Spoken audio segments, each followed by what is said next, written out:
What's up, guys? I'm Zarek here, and it happened. It happened. Soju hit rank 1 North America, 1756 LP, NA trash LMFAO G. All he has to say, and that's all that you can say. Soju, of course, the biggest TFT streamer. If you don't know who this guy is, like, I don't know, your head is in the sand or something. I'd love if there's a person out there. Okay, not really, because Soju's great. But if there's a person out there who knows who I am, who doesn't know who Soju is, then I don't know. That's a very interesting person indeed. But in any case, I wanted to do a Soju VOD review because, I mean, it's compulsory. He hit rank 1. This was a really, really fun game based on how he played the early game and just the line that he picked and all that kind of stuff. So I wanted to VOD review this. And, I mean, you have to. Soju is a player, I've talked about this before, somebody who really, who very, like, when they really lock in, when they play really, really hard, they do really, really well. He does very, very well when he decides to lock in. I'm interested in this first. Whoa, okay. Well, that's a miss already from Soju. The sell Ziggs and then buy nothing here. I was kind of looking at just selling Bard here and just not caring that much about Bard in the opener here. Maybe he has an idea of the fact that we have a Morello dropped here. Maybe we're going to hold on to Bard, eventually play into like a Karma setup. But even then, like, it's not like he holds Morello particularly well. You certainly do want to sell the Ziggs, but I kind of want to hold all this stuff. Maybe his idea was sell Ziggs by Soraka, but I also kind of want to hold these this Hunter with this opener, so that's why I was looking at sell Bard here. But I think he just, yeah, he waits the last second, sells Ziggs, and then buys nothing, which it just goes to show you can hit rank 1 North America, the best server in the world, obviously, by far, and you still aren't playing perfect TFT. But okay. So this is another pretty interesting shop here. We have obviously like a bit of a Honeymancy opener, but talked about this in the last spot. A lot of people are really not that interested in playing around the Honeymancy, so I wouldn't be that shocked. Okay, now with all these AD items, you kind of do have to at least hold Cogman. But yeah, look at this. He doesn't actually hold any of these Honeymancy units past that, which I could kind of believe it. Also, why is my music so loud? I don't know why. Okay, whatever. All right, first augment here. A lot of fun stuff. So we have no Namzis or Shivanas, so Draconic Mastery is a little interesting. This is a really, really fun augment. I'm actually, let's just do a stats check on tft.op.gg/metatrend/augments. So let me just see, what is Draconic Mastery? Not filtering this down. It's a 4.24. Okay, so it's actually not bad. Unleash the Beast, I think, statistically is the best. I'm actually surprised that it is so low in the stats here, because I feel like, yeah, it's actually not as good as I thought it was. I believe this augment was really solid, but I think, let me go. We don't have to do too much of this, but I want to go check real quick. Let's look at last. Oh, they don't have last patch, Sag.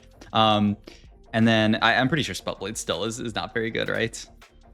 Yeah, 4.7 to start the game off. Not the best. So Draconic Mastery is the best statistically here in this spot. We just don't really have the opener for it. Unleash the Beast is a fine default option. Spider Queen with 1 Elise here.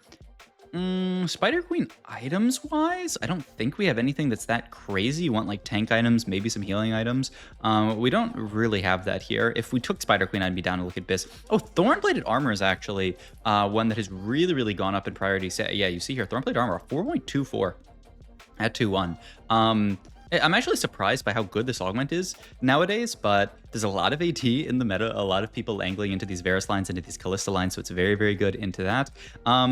And they buffed Bramblevest this patch, right? So it actually makes it a solid augment. Soju, though, looking at the Unleash the Beast with the idea that he has a Sterax open, which, makes a lot of sense in this position. And I think that Soju did here, which I thought was really, really cool. It kind of, makes a lot of sense in hindsight. We'll see exactly when he wants to do it, because he does still need to pick up his thing. But yeah, he levels here, plays Honey, and he throws the Unleash the Beast Crown Guard, and then the second Unleash the Beast, the second Sterax here, on to Mordekaiser. I really, really love this. Mord, you don't think of him as a Sterax holder, obviously, because he's an AP unit, but he's going to use the HP very well. I mean, even all of this this AD, he's just bonking people with the extra attack speed. Like, he's actually doing an insane amount of work with it. I think this was such a smart call by Soju to say, okay, I'm actually going to play around this. He does have Eldritch, which he could fit in here over Honey, which I would think would be the call here, but it looks like he doesn't want to play it. The other nice thing about playing Eldritch here, I believe this would mean that you could make 10 gold here if you played Eldritch, because then you would have 1 more gold from selling the Kog'Maw here. Yeah, I don't know. I'm not going to fully verify that statement, but I'm pretty sure. Yeah, that's correct. But still, We're going to play this honey board for now, just with the idea, I guess, that we need more damage, the Eldritch. So you're just not very interested in the Eldritch opener, which is kind of interesting. I don't know. It'd be also nice to hold this Galio, but he's holding onto the Jinx for now with the idea that maybe she can item hold well. And the other thing, of course, is we slammed double Stair Axe and Crown Guard here. The obvious line to play from this spot is Warriors. We have the Crown Guard for for Gwen down the line. We have the double Stair Axe for Fiora. You know, one could even go on to Gwen. You can even throw stuff on to like Katarina. Like, it makes a lot of sense to play Warriors from this spot. So I think that certainly seems to me like that's what Soju would be doing in this spot, but we'll see. We'll see what line he ends up actually playing this game. But you can see that the Mordekaiser with the double Stair Axe actually doing a ton of work in this spot. You got Glove open here. Could be something like a Hodge. Could be something like a Last Whisper. He's not even looking at Carousel right now, which is interesting. Also, I didn't realize it's a pretty sack lobby. Marcel P, Pakigam. Okay, the other players aren't really like huge standouts, but these are all, you know, high elo players. But I mean, hey, there's some fun people in the lobby. There is a 2-star Hunter, which is, I have to imagine, is going to be the level up here. He does not have Frost that he can theoretically play. I don't know what he's yapping to his chat about, but surely he's going to level here. Yep, okay, there is that. If he wanted to make an IE, ooh, is he going to make it? His idea is that he certainly wants to make this IE if it's going to swing the fight. I think we're fine versus this Ari. Yeah, it was actually like really easy. And also Soju could, wow, he's playing so kind of like greedy with his units here. This is such a personal preference thing, but he could have easily made 20 gold here, right? He would just have to sell Warwick Pair, the Ziggs, this, and he would make 20 gold here, but he still opts to not actually make 20 there in order to hold those extra pairs. Even just the Warwick Pair with the idea that maybe if he finds Warwick 2, maybe you'll play Warwick 2 over the Mordekaiser, but the Mordekaiser is doing insane work. But I don't know what this Soju guy is yapping about, by the way. He's having a very in-depth conversation with his chat here.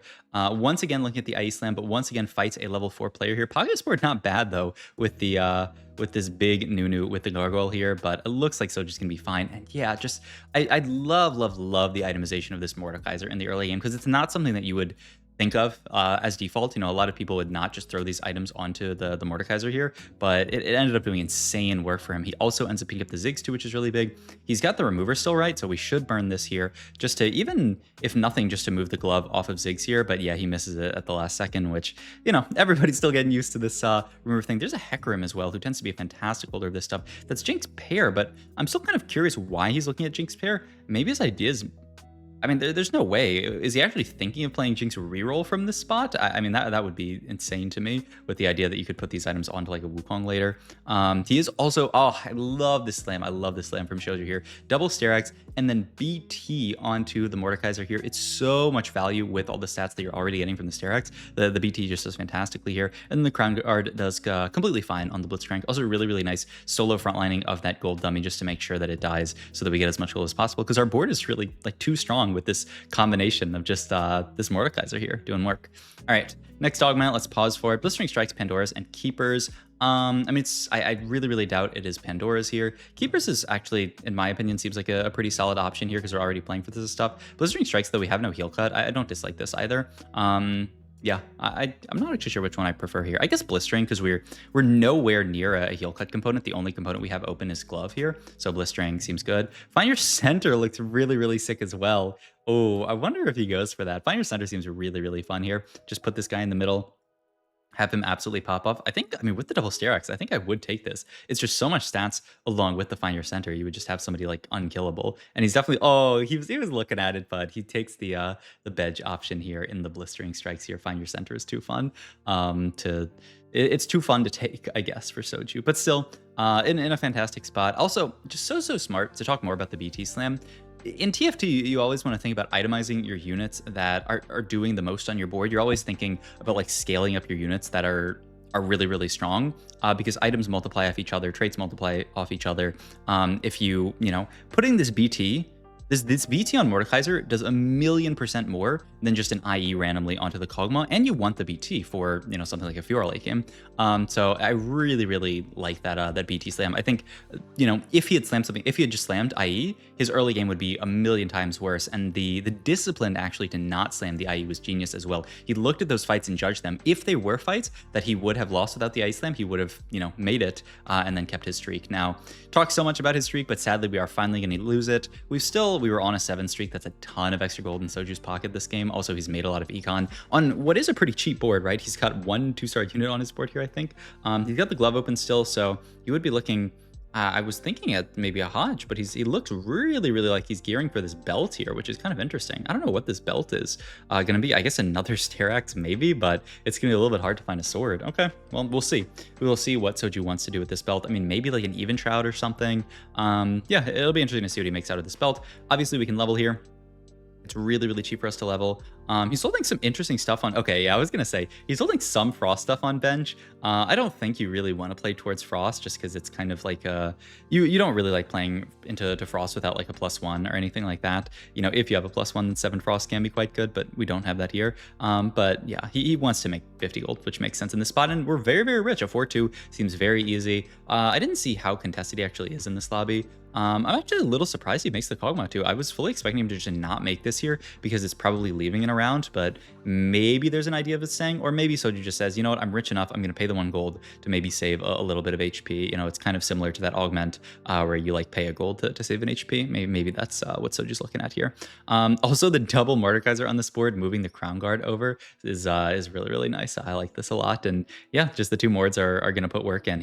He really rates this Mordekaiser unit highly in the fact that he's got 2 onto his board. So, I mean, it makes sense. He's popping off this entire stage. Mord 2 here is really, really nice, though. This is going to be the stage where I feel like Mord is going to start to fall off. So it's going to be interesting when he gets out of Mordekaiser, because he has the Mord 2 for now. But, you know, you can't just carry a Mord 2 with double Sterax the entire game. We'll see when he wants to get out of it. Another Kog'Maw here. Doubt we're going to play anything like Kog'Maw reroll. And now that we have this Mordekaiser too, yeah, Soju really doesn't have to think about like sending it at all here. He can just wait. Play very, very slow here.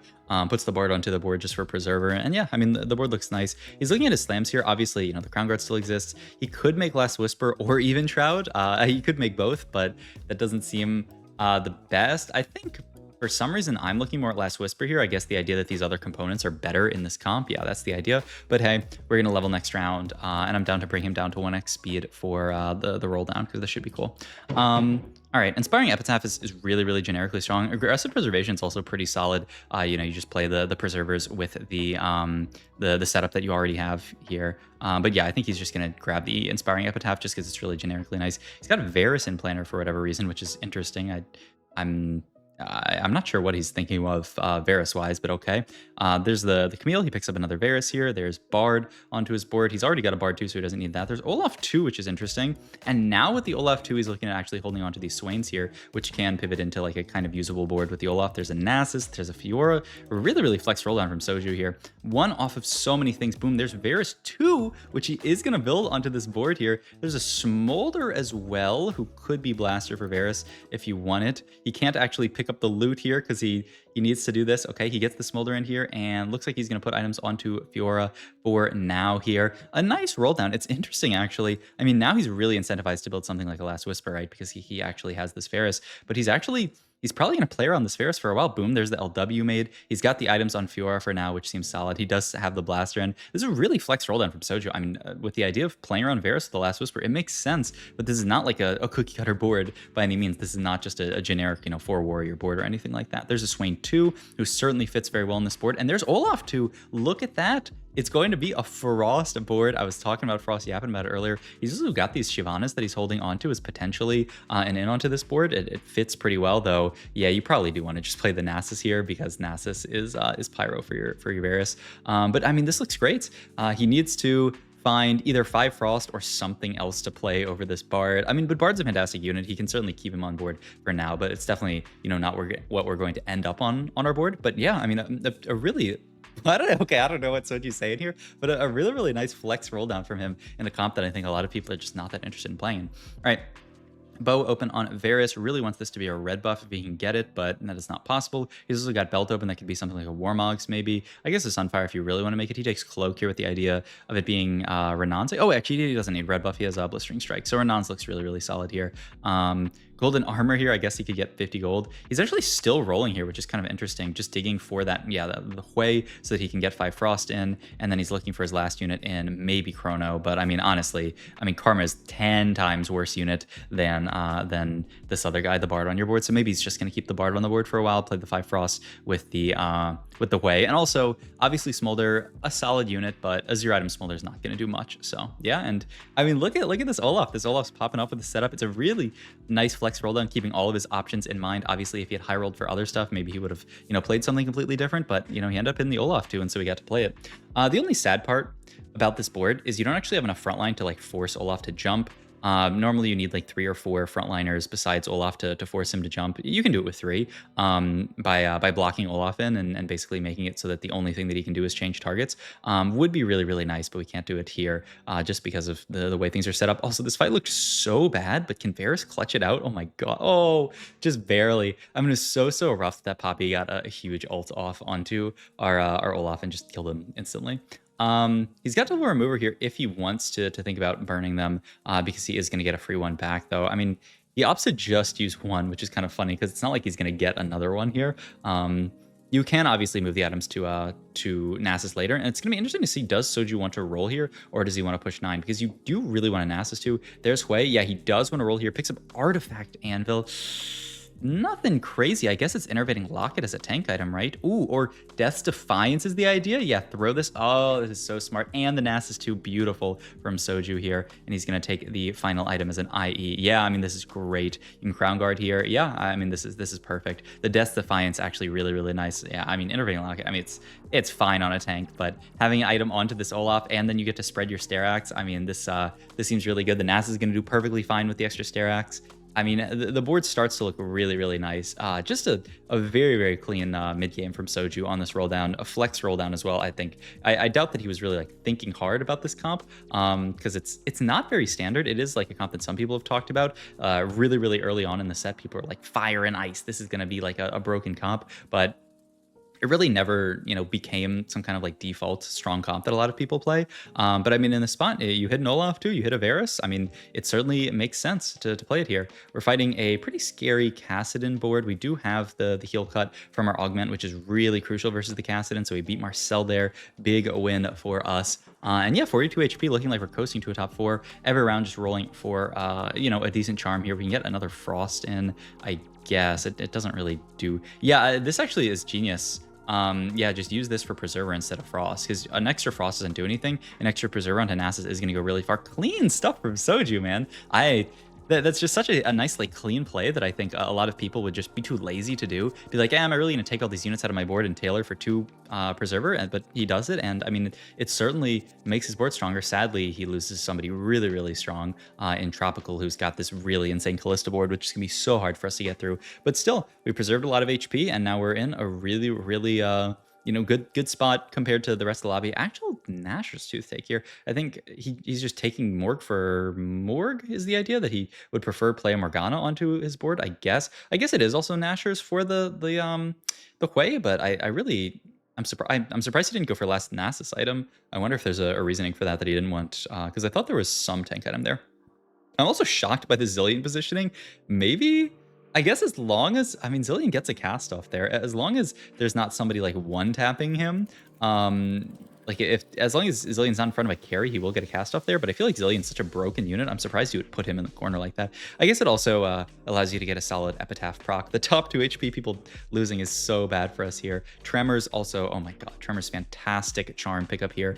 But yeah, there's such a weird positioning, because I'm also like blown away by this weird like little Twitch diagonal here. I guess he wants these units in front of Varus because he always wants Twitch to die before the Varus to give the shield to Varus, and Twitch is always going to do that on the 3rd row. But we'll see what Tremors can do here. Olaf this time doesn't get blown up immediately by the Poppy, which looks pretty good. Lives for a while, though a lot of our board's dead now. It's so funny. The last fight looked so much worse positioning wise, but he ends up actually winning this and losing, or he ends up losing this and winning the other one, which is wild here. But yeah, this is really, really scary.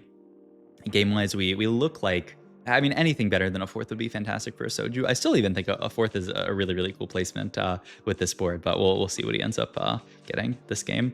Looking at this point for last Nasus item here, I would think, I mean, maybe you could take something else. Looking also for just solid combat charm, execute units from Reaper seems really good. And now we pop this. Look for, I mean, I guess you just have to take a Hui item here in the blue buff. Yeah, looks good. And we're fighting Tropical here. I mean, all Soju can do is hope that maybe his Olaf can get to backline. I'm not really sure what this positioning is. His idea is to make it jump to backline, yeah, but he ends up jumping on Camille, which is so scary. Can the Olaf actually get through Camille? He does get through it, but then he just goes back to frontline. A good Varus ult on backline. Poppy goes down, but then Soju ends up going down for a fourth.